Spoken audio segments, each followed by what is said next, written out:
different than like what I do in my practice is that she's really hands-on with her clients. So if you're looking for that hands-on support, she'll go to the grocery store with you, talk about healthy products, read food labels, and really give those best options specific to you.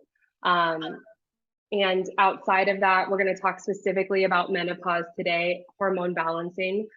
She's actually specially trained and certified in the management of menopause type program. And it's a holistic model that's benefited women for over 17 years. So we're going to dive into the big M today. If you're listening in and that's part of your life, or maybe you're premenopausal, as a result of a freak golf cart accident, Karen broke her jaw and authored the Nutrition Guide to a Liquid Diet book. That's so interesting. You'll have to tell us more. I couldn't imagine having my jaw wired shut, but it's a user-friendly guide designed to help, everything that's going on with patients that have similar issues like that, build optimal energy and speedy recovery. So you're in good hands today. We're going to talk all things menopause. Karen, welcome. Thank you. I'm glad to be here. Yeah. We'll talk about the freak golf cart accident in a moment. But I think having this be a special talk, to the ladies in the room, so often we have lots of information. I personally, am in the pre-planning pregnancy part of my life and not the menopause part of my life. So I'm going to default to a lot of your wisdom if you're okay with it. Sure. Yeah. Tell us about, what you see now post-pandemic in ladies' health and how you really serve your clients. Obviously, stress has so much to do with how our body reacts to it. So any kind of stress could be very impactful on hormones. So we think about stress as like a major event, whereas that's not really the case. We can put our body under stress with living in extreme temperatures, for example. So you may live in an environment that all of a sudden is hotter than usual and you don't have air conditioning. That puts a stress on the body. Stress can be, put on by yourself, how you think people view you. That can be very stressful, especially like in the workplace. Commutes can be stressful. So every one of us have some sort of stress, and that could display in things like maybe hot flashes, or you could be having really trouble sleeping. You could have foggy thinking. You could be having night sweats. There's just so many different symptoms of what can arise out of our everyday stressors. Yeah. So specifically for the 28-day cycle that most women, get used to from puberty through life, tell me a little bit more about how those begin to change. And yes, I hear you with certain symptoms, and I'm sure we'll dive in a moment to some of the remedies that you and I know in a nutrient sense, as well as maybe an adaptogen sense of how we can do those regulations naturally. But what's really changing in the cycle from, a lady that has, not been diagnosed, I don't even like using that word, but we'll go for it, perimenopausal, premenopausal, like tell me the science behind menopause for those that maybe don't fully have that holistic view of it. Well, things have really changed a lot in the past few years. Normal menopause started around the age of 52, and we are now seeing it like in the mid to late 40s. And I think that has a lot to do with our environmental factors. So we are exposed to so much more pollution, even inside our own homes, in the forms of like maybe air fresheners that you plug in every room, or you may have exterminators that come once a month to spray for ants. You may use carpet. What is the like Febreze and stuff that people love to spray all over their furniture because they have pets and they want the smell to go away. So anyway, at this point, when we start going into menopause, the periods may just stop totally, but may come back again in 3 months, may come back again in 10 months. And you may go through that cycle over a couple of years where it stops, starts, stops, starts. And if you go a full 12 months without having a cycle at all, then you have entered menopause. And during that time, you may or may not have symptoms. Some people have no symptoms at all. Other people have varied symptoms, and other people have extreme symptoms. And that is really, in my opinion, has to do with environmental factors a lot, and maybe even family history. So if your mother had a really bad menopause, then you most likely will too, unless you live your life totally different than the way she lived hers. And the way I mean that is, do you live in different places? Like different states can you expose you to different things. With I had a personal friend who had an early menopause, who grew up next to like a junkyard. So there was a lot of, debris in the air that she lived next to as a child growing up.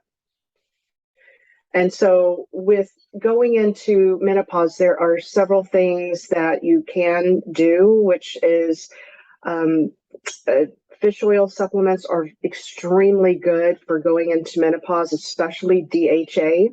So we think about when, like for you, for example, if you're starting the beginning stages of getting pregnant, you're going to want to be taking DHA for the baby's brain. Well, as we age and get older, we need DHA just like babies do. And let me think.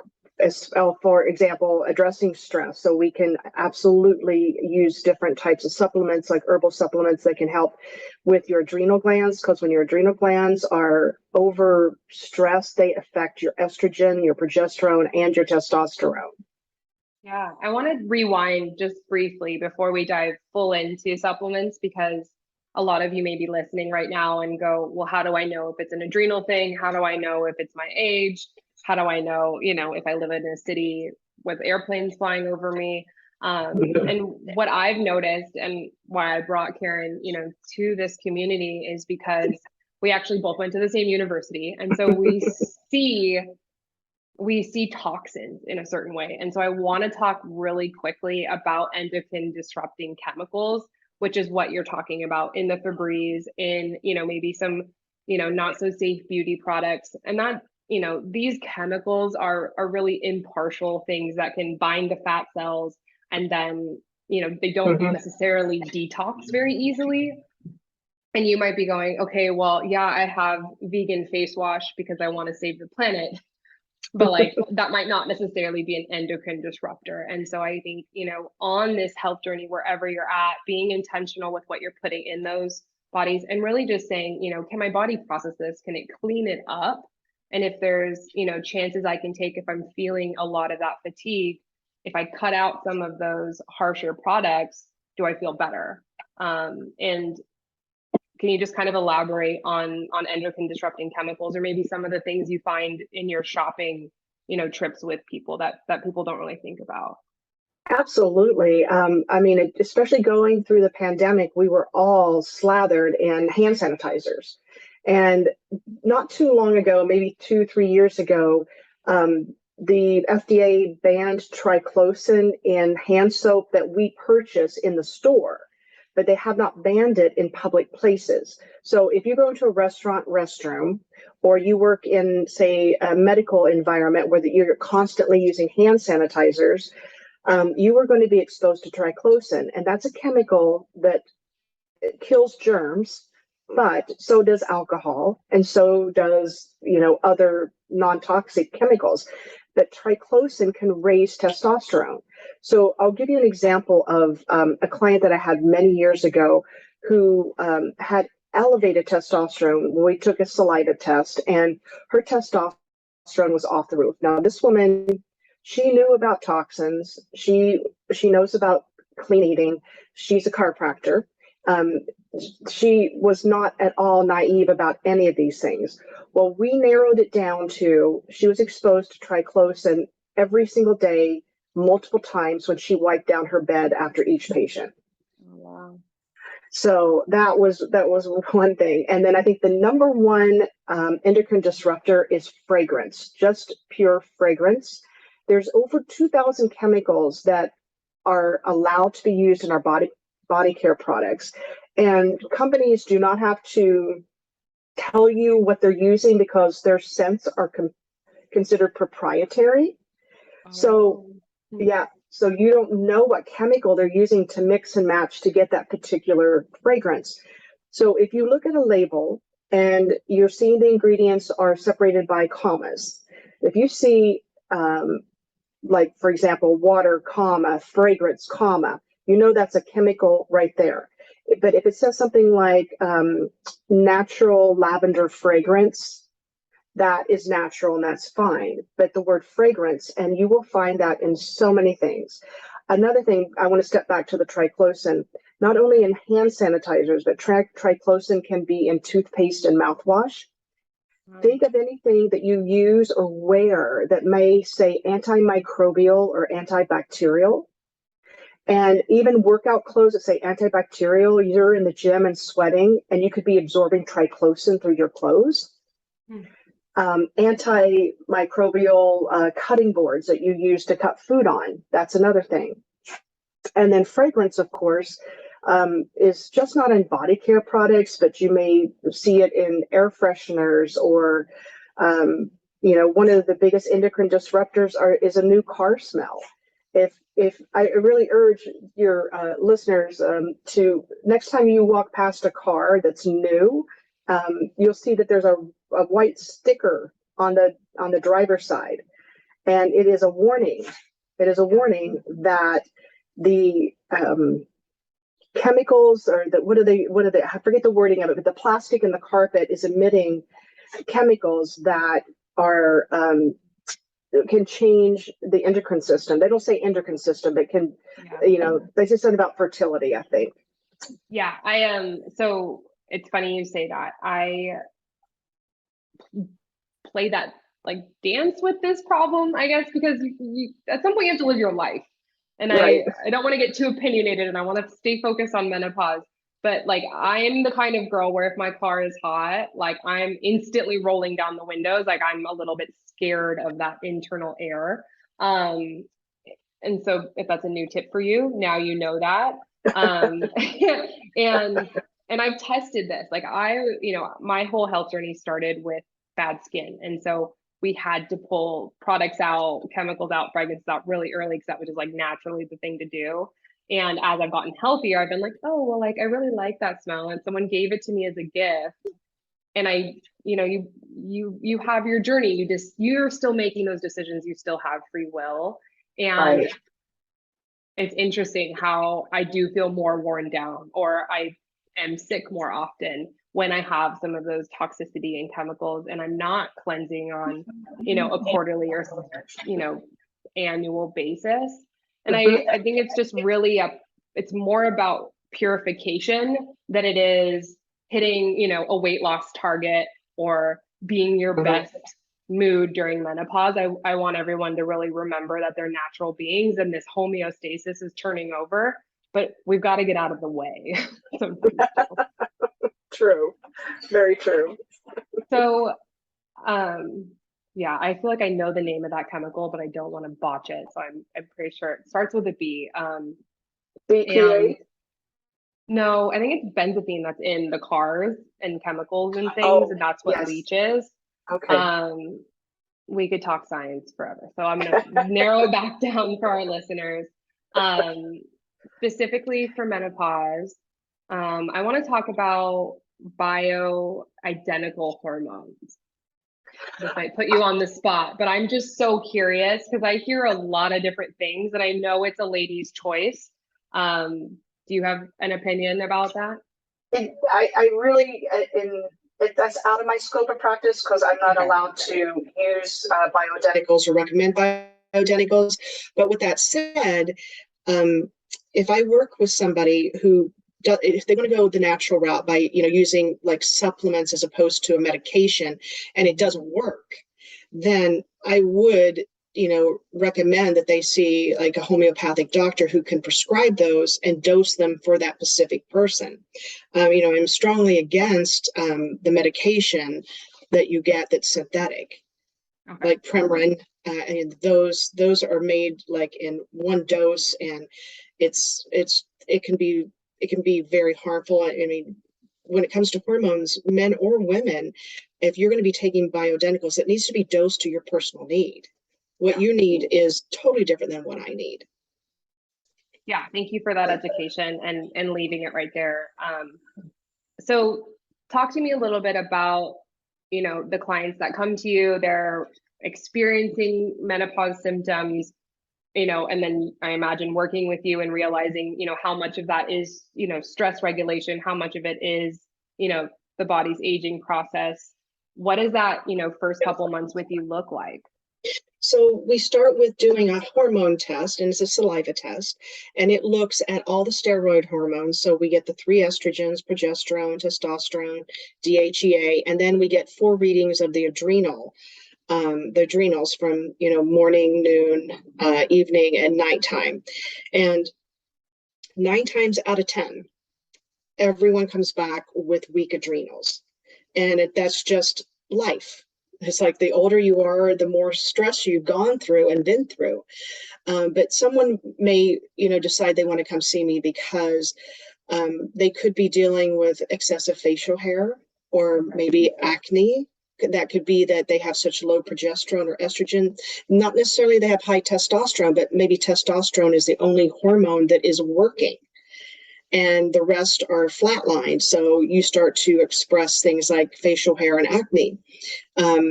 Obviously, low libido is a sign of low testosterone. So that sometimes brings people to me. People who are feeling like they just don't have the zip anymore, like they're not motivated. They're starting to have really foggy brain. They've lost their motivation. There's just a number of symptoms that is, some people can deal with the hot flashes. They don't care. But if they're not sleeping, that's another issue. Each and every person experiences the hormones differently. And then sometimes somebody might come to me that I can say, I think that's really more like thyroid. And I would tell them to go to their doctor to get a thyroid panel and start there. So it's not necessarily always menopause, but people, a lot of women decide, okay, I think this is what it is. And then that's when they reach out to me and we have our conversations, and then I can see exactly what their symptoms are. And then once we get the hormone saliva test back, I'm already working on their diet with them. Okay. So we're doing that before we even get the hormone test back. And then I can, based on those, I can recommend certain supplements to take, certain supplements to remove, depending on what they're taking. For example, if someone is having like elevated estrogen and they may be eating too much soy, I will have them cut back on that. So, that's not the case all the time, but it has happened. Yeah. Thank you so much for kind of giving that clarity. And what I want to leave the listeners with is, as clinicians, right, we see the data, we see your biology, and if we're really good at, whether you're working with me, Karen, or whoever, like, we have to be adapting into your culture, and that might be really vulnerable, right? So if the hot flashes are terrorizing you, like, we're going to have a conversation about that stress, right? Or how you're managing that stress. And, it is a breaking up with yourself process. Like, I truly tell my clients that, because the version of you that got, us into this pattern now is not who's going to get it out. And so I just want to, remind people of that. It is truly holistic when it comes to the interconnections. It's the relationships to things that make something holistic, not necessarily holy like God. And I think people forget that. Yeah. I want to know about your jaw, and I want to know about this liquid diet. Not to promote some liquid diet, but tell me about that experience, and then we'll talk to people about your gift. So several years ago, this is why I became a nutritionist. So what happened was I was riding on the back of a golf cart. I was not holding on to anything because I had bags in my lap, and the driver of the golf cart sped up and swung into a parking space. I flew off. And I landed on my jaw, and I broke my jaw on the left side, and the mandible bone holds all your teeth together. Wow. So my teeth were like this on the bottom. They had all separated. And that happened in Mexico.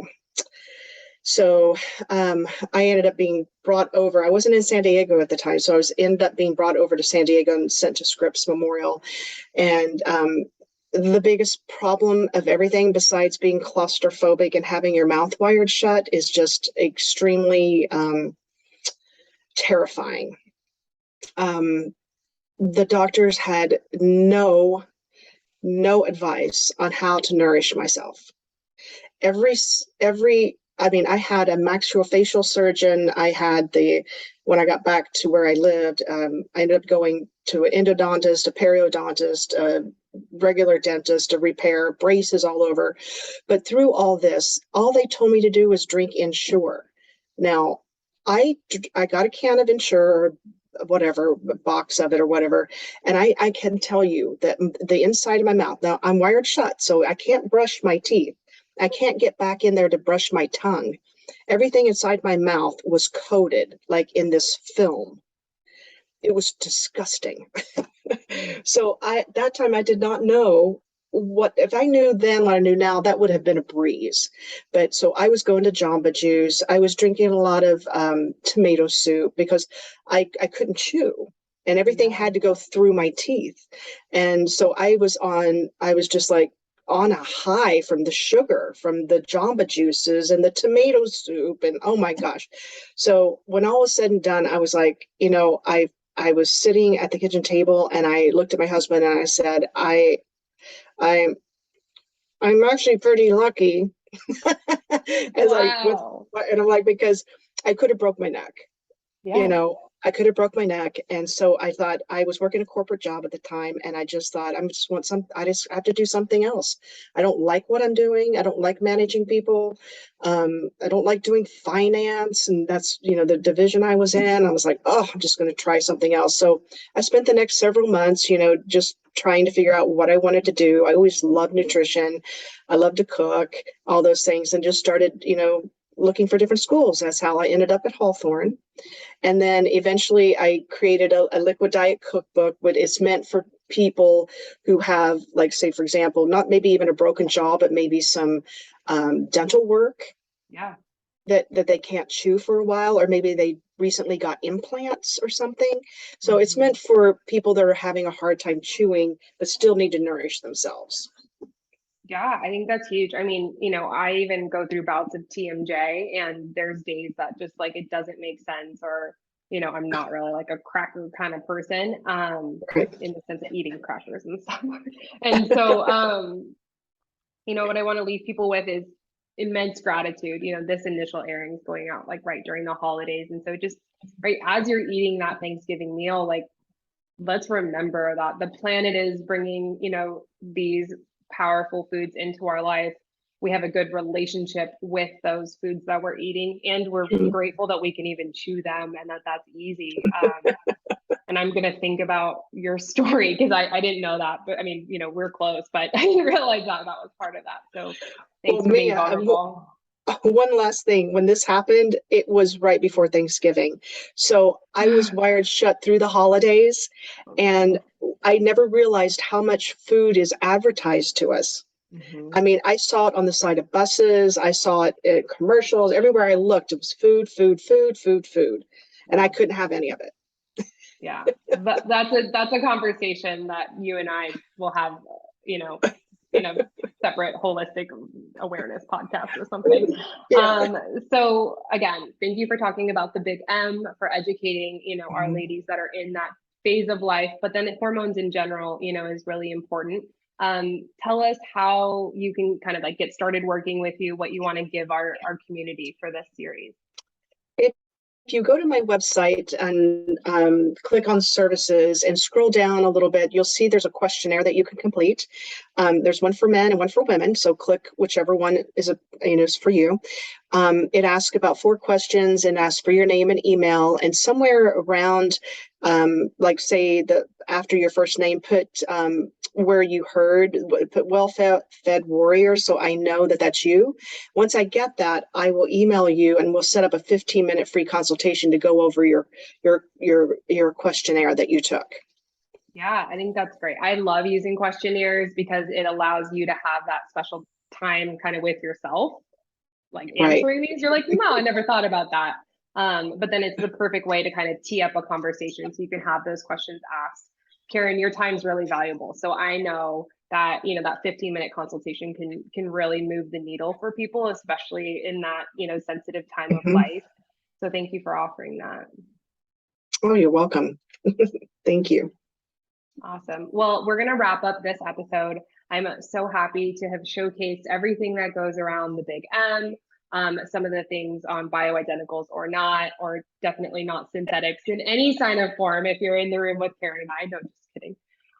You know, and just, you know, consider those products, consider the ways, you know, that you're helping the planet, how your body is its own planet, and how we're doing some of those purifications, and take Karen's quiz. All right, I'll have a great rest of your day. We'll see you on the next episode.